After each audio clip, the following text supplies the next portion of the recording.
नमस्कार, मी रुशाली यादव सारंग. सकाळचे 9 वाजतायत आणि आता आपण पाहणार आहोत टॉप 9 राजकीय बातम्या. आदित्य ठाकरेंचे निकटवर्तीय सूरज चव्हाणांना ईडीकडून अटक. बीएमसीच्या कथित खिचडी घोटाळा प्रकरणी कारवाई. सूरज चव्हाणांना आज कोर्टामध्ये हजर केलं जाणार.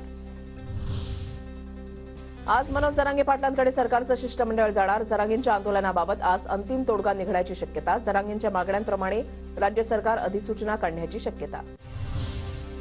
20 जानेवारीला अंतरवालीतून मुंबईच्या दिशेनं निघणारच.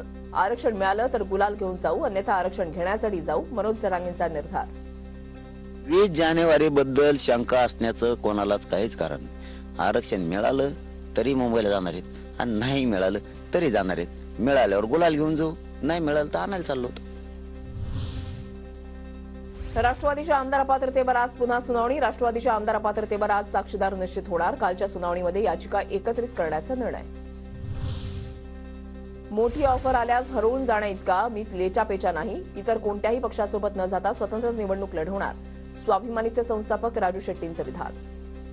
अशा ऑफर आल्या तरी सुद्धा त्याला विरघळून जाण्याइतपत मी काही लेचापेचा नाही आहे. कुणाशी संपर्क साधणं, कुणावर बोलणं किंवा चर्चा करणं हा प्रश्नच उद्भवत नाही आहे. आम्ही स्वतंत्रपणाने निवडणुकीला सामोरं जाण्याचा निर्णय घेतलेला आहे.